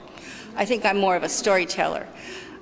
So what House of Ruth has is we have 2 shelters that we call crisis shelter. We have 2 shelters that are DV shelters. This new building that we're going to open is all DV. We partner with East Los Angeles Community Corporation, and we provide the service, and we have housed our own families in a 25-unit building that was really funded by First Five. Remember First Five, the cigarette tax? In partnership with the Department of Mental Health and lots of other partnerships. We own a couple of apartment buildings around town, which is permanent supportive housing, where we provide the support and people are there permanently. But we also have hundreds and hundreds of families throughout Southern California. We can't just say this city spa or this county, because when our residents move on and we've helped them obtain that housing, we never cut them off. We never discharge them from our program. So we all have to account for what we do with our funds, of course, or we wouldn't get those funds. I had a funny story once where a Section 8 auditor was auditing us, and he started to get upset because he says, "You're not supposed to do this." And I'm thinking, what now? You know what auditors do to you? And this very young man said, "You're continuing to provide service to this family, and you only have to do it for 90 days. It's like, be quiet and finish your audit and leave my office because you're bothering me. But we're the agency that says, once you become part of our community, you're going to be part of that community forever. We never cut you off. We will discharge you in our system because we have to. But we have families come back to us, how many, Louisa? 15 years later.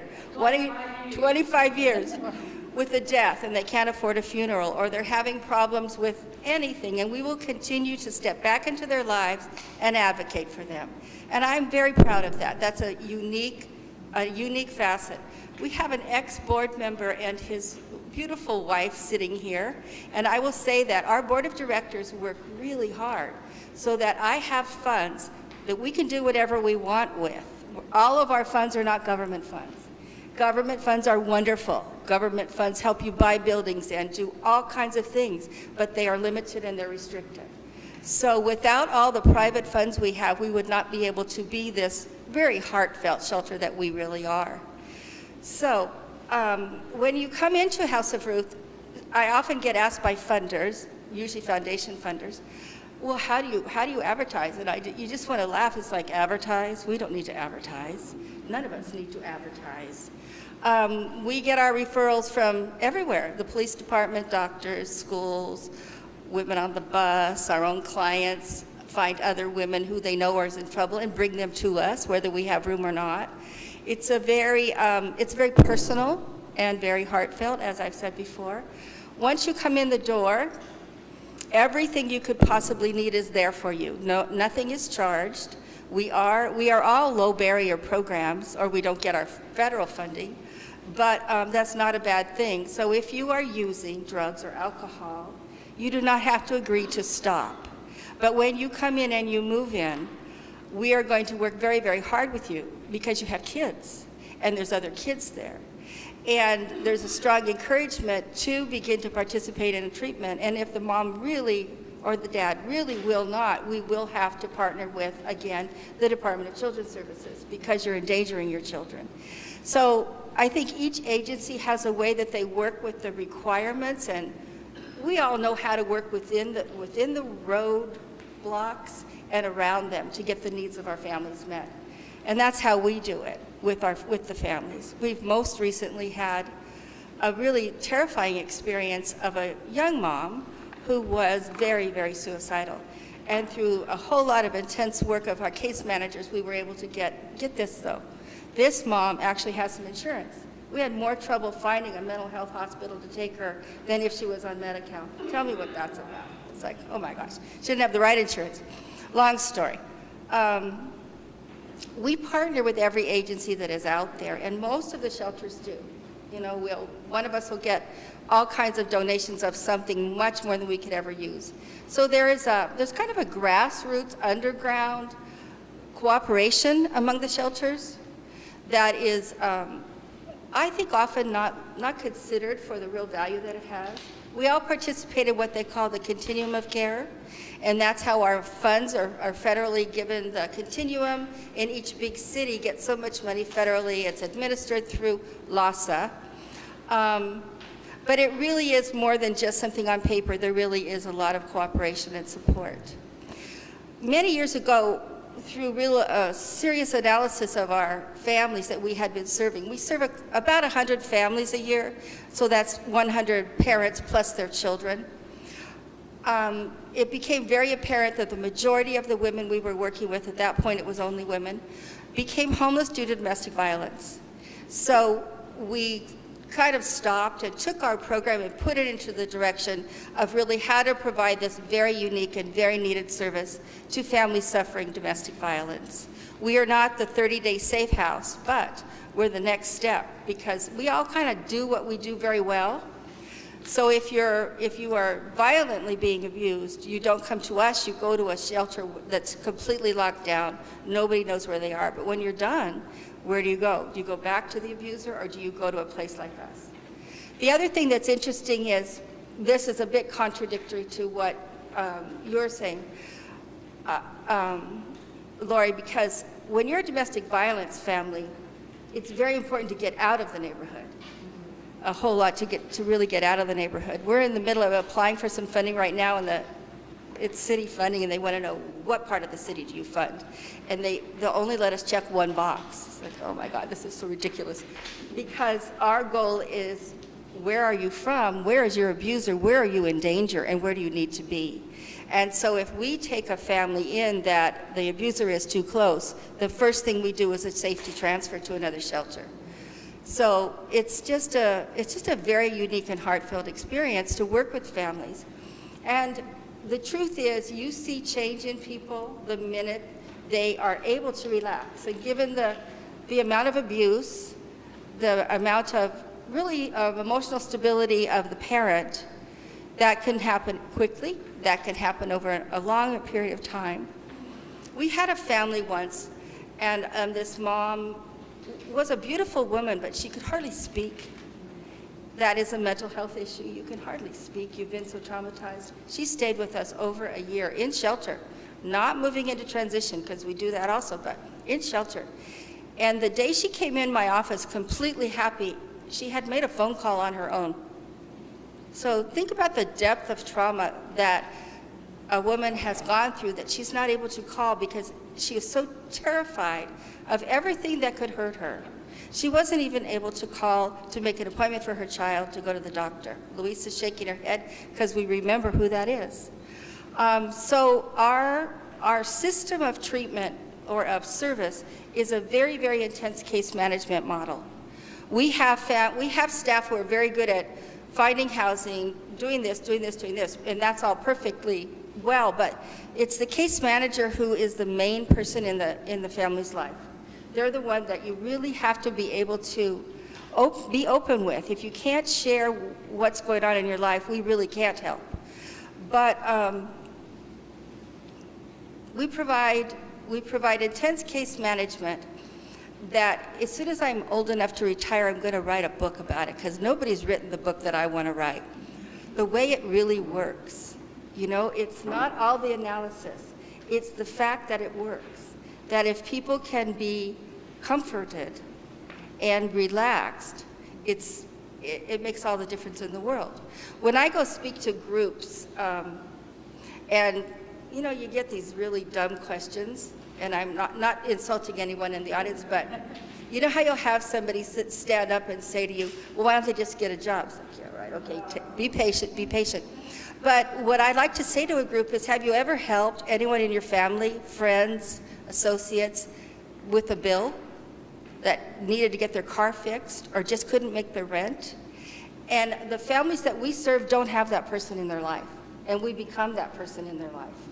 And I think it's our acknowledgement that the family does not have that external support that we are able to provide, and that's part of the reason we know that we can never say no.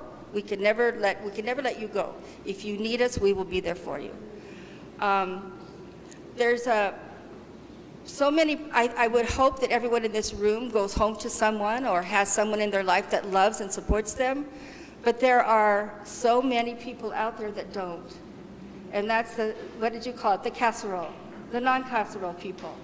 It's that kind of thing. Who is out there and is very, very alone? So we gauge our success not by placing families in permanent housing, because that's what we're supposed to do, and we do it, but we gauge our success by how many families are still housed in the same apartment, doing well, their income has increased, their children have gone to the schools they're supposed to go to, the therapy has continued, and the family is beginning to relax and thrive on their own. That's our success. And we know they're successful because we continue to visit our families, we continue to stay in touch with them. If you get into a situation where you need any kind of help, advocacy is what we do. We'll advocate for anyone. We have a lot of families that come to us with very, very poor credit, that's obvious. A lot of unmet medical and dental and vision needs, educational delays, lack of education of the parent, no job skills. If you're a mom and you've got some kids and you've been with an abuser for a few years and you've been afraid to leave and you've never had a job, what happens to you? You end up with us if you're lucky, right? If you're not lucky, you stay on the street. And that's the terror that I think keeps us up at night, that we work harder and harder. So that's what we do. That's who we are, and that's what we do. We've had calls from the children's court where the social worker that gets assigned to the family that morning that they're in children's court says, can you send somebody over here? It's like, yeah, okay. So we've had judges in the children's court that actually will say, if House of Ruth will take you, we'll give you back your kids. I think it's our smallness and our specificness.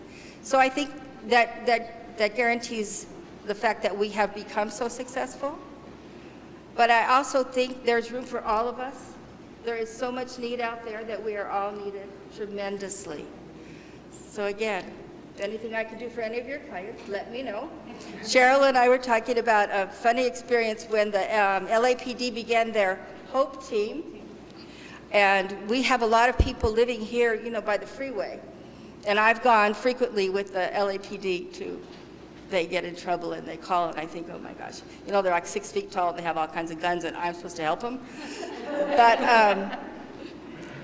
But it's very heartwarming to go there and see that there are families, there's moms there that are pregnant, and sometimes they will come, sometimes they won't come. Sometimes they come, and after a couple of days, they leave, and sometimes they stay. So we open our hearts and we do everything we can do to make people's lives, I believe, come together and hope for success. And everybody needs a decent and safe place to live. That is our mission, to transition homeless and battered families into safe and secure housing. So that's us. Thank you.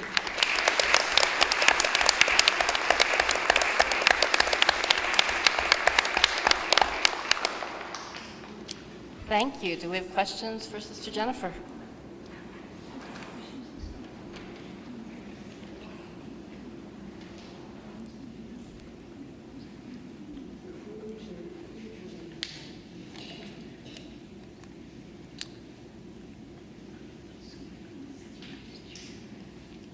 Okay, we have some donations for you.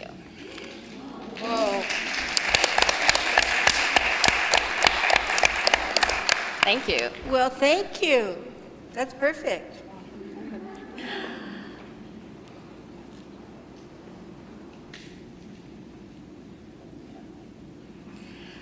Okay, we can turn to general questions, and then we're going to talk about next steps. So if we can hear from our panelists what you think our next step should be. But first, the general question, can't we create a program whereby city-state funds simply subsidize people's rent so they don't fall into homelessness in the first place? Never mind Section 8, just help our at-risk residents. Seems less expensive long-term. I believe the city of LA is looking at a program to do that. So we're seeing innovative things going on all over the place. It's city, state, county levels to keep people in their homes. One thing, Pam, can I answer? Can we just respond? Sure, yeah. Okay. One thing that the state is doing, and we have a contract with, I don't even know who it contracts with. It's with some nonprofit. But anyway, to help families get that housing money who are way behind in their rent so that they don't become homeless. So the prevention money is what is essential.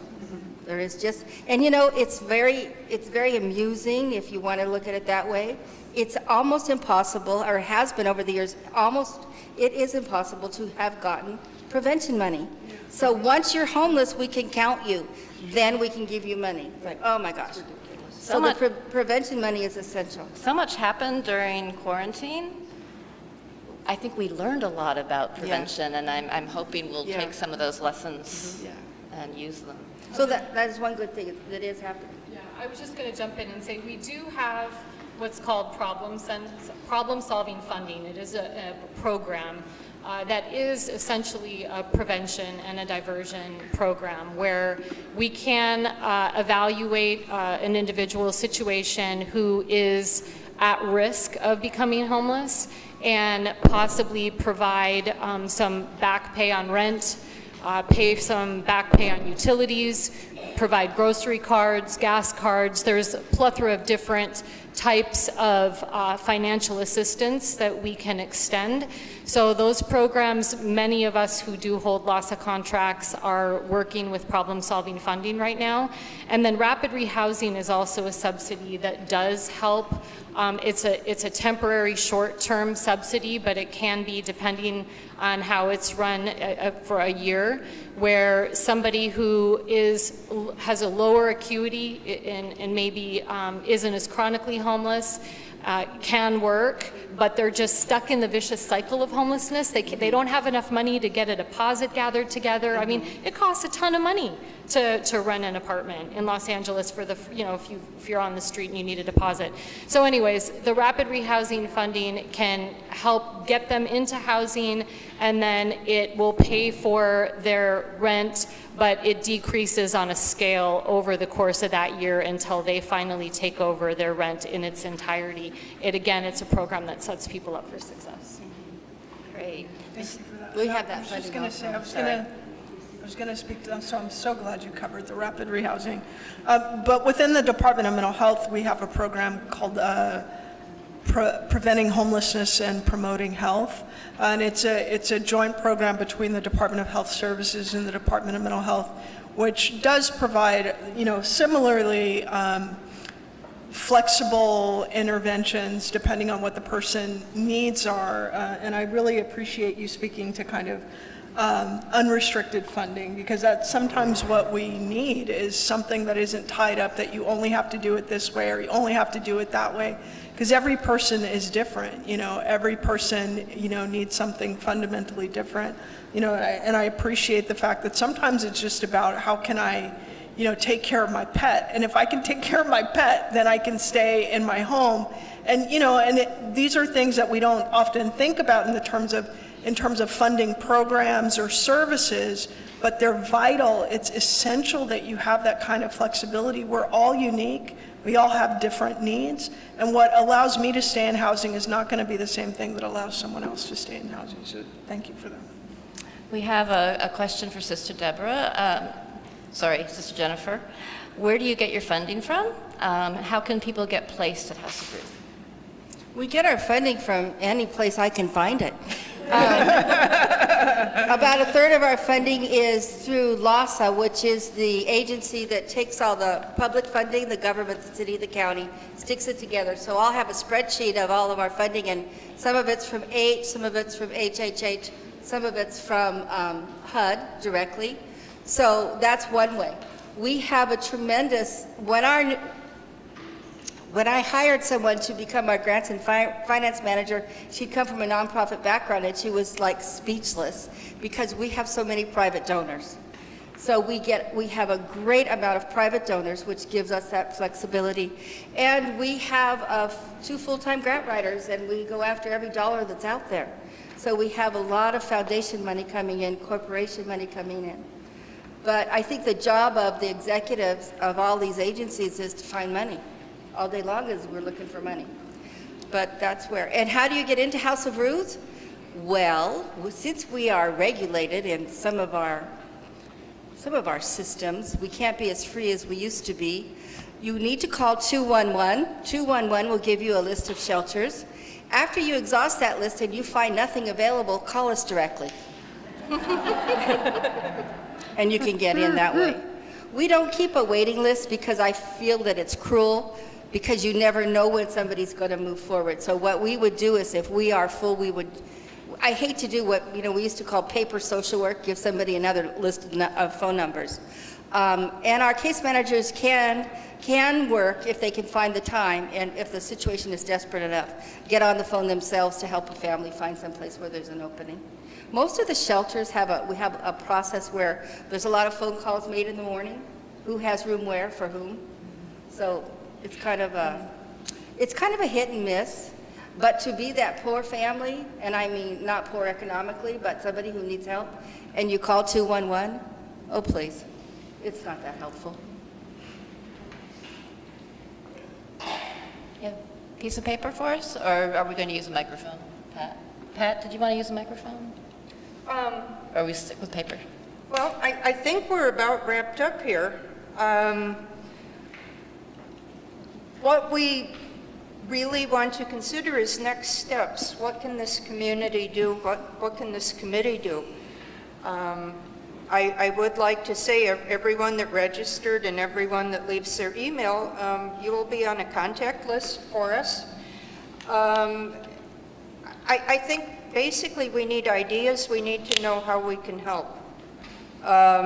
We will, on the Encino Neighborhood Council's website, in our homeless committee page, we will get up resources, we will get contacts, and we need to talk about real solutions. I am absolutely humbled by this panel. You're amazing. Thank you so much. Absolutely. And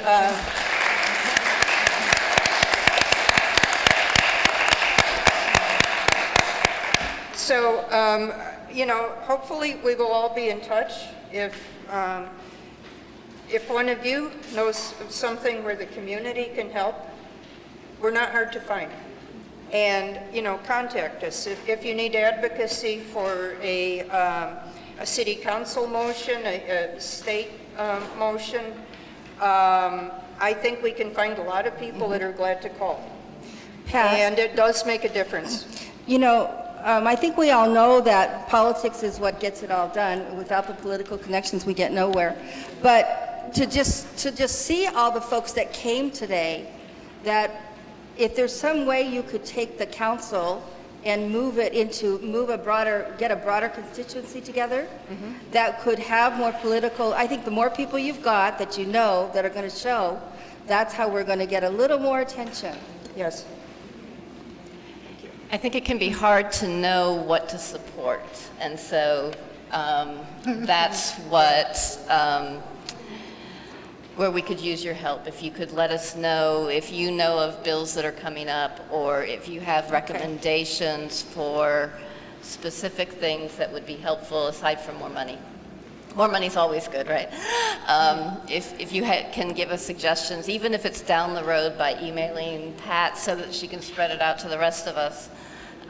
If you have recommendations for what political moves should be made, what changes in the laws, or what other things we should be supporting to help make a difference, that would be really helpful. There are some crazy laws on the books, and one of them is, you know, that you and I could go build a house right on a freeway off-ramp and it would be fine.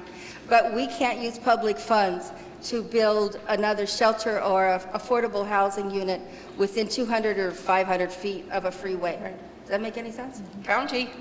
It's because the county doesn't want to get sued. So we can get lead poisoning from all the gasoline, that's fine. But a public-funded agency cannot serve I thought we people. couldn't sue the government. I think, well, I'm pretty sure you can. So I'll just say, one of the things, there are a lot of things that I would ask you to advocate for, like a long laundry list. But just a couple things off the top of my head, and I'm happy to provide as legislation comes down the pike, specific information. But one is, you know, someone mentioned Section 8 vouchers, and you know, Section 8 is a vital resource for subsidizing permanent housing. But for someone who has severe mental illness, I can't use that subsidy to go into a residential care setting. And a residential care setting for people with serious mental illness is permanent housing, like it is permanent housing. But many of, like, Measure HHH money, Section 8 money, No Place Like Home, these are all permanent supportive housing resources that have come online, none of which can be used for residential care. They're expressly written out of the law, which is kind of ridiculous. So I would ask for your advocacy there, and I would again ask for your advocacy around increasing the rate for Social Security disability payment for people that are entering a residential care setting with severe mental illness. Very good. Good point. Yes? I may need I will type it up to the best of my understanding, and I will ask Latina to review it for me. Sure, sure. But this is important, and this situation with the residential care facilities is ridiculous. It's been going on for years, and they're disappearing like crazy, and they're desperately needed. Yes. Yeah, that can be fixed. Yes. Yes. It completely makes sense that you need people to be housed before you can engage in treatment that's going to work. But when shelters are long-term, like yours are often, maybe there could be a way that we could provide treatment when you have a long-term relationship with a client. So maybe the law could be adjusted to allow some kinds of shelters to be considered housing, so that treatment could be provided with some types of shelters. So not a 30-day shelter, but a 90-day shelter, or so that we could adjust that so that treatment could be provided. Here's a question for Latina. Do you partner with NAMI, and is it helpful? Yes, we consider NAMI a vital partner, which is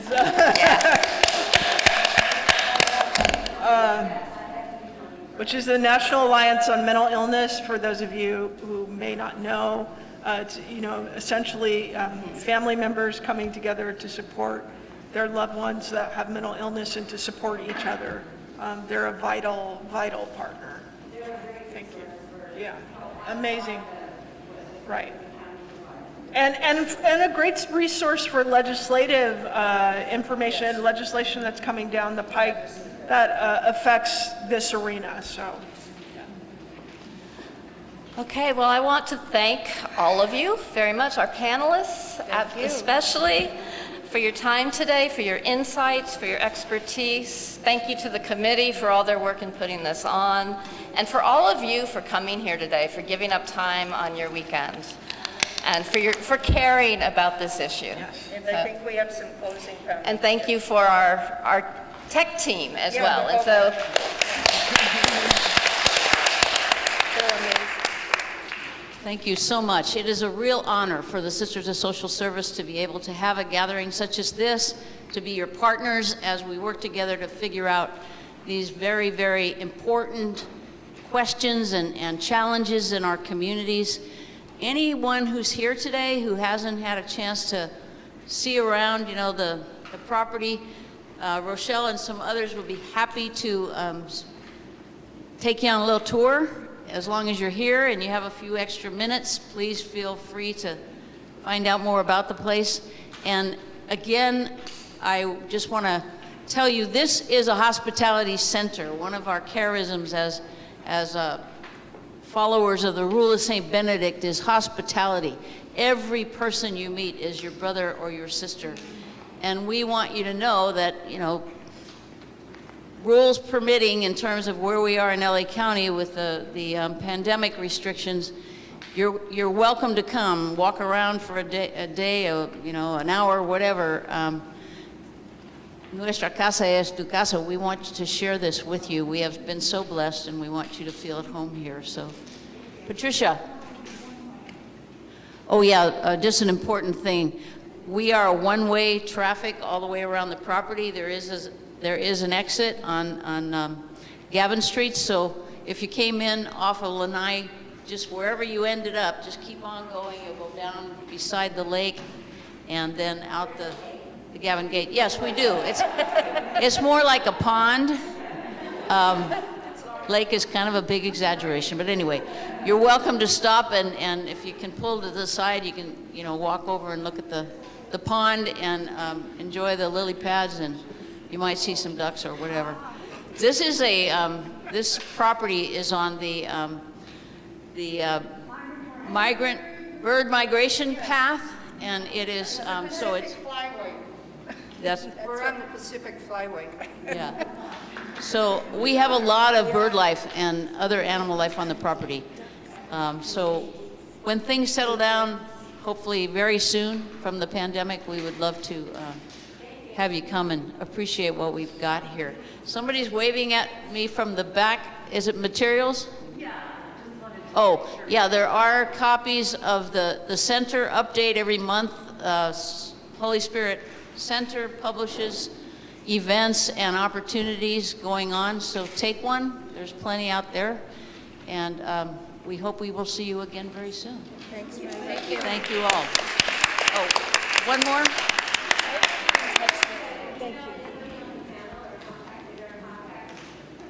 Todd, can we get the emails for the panel? That's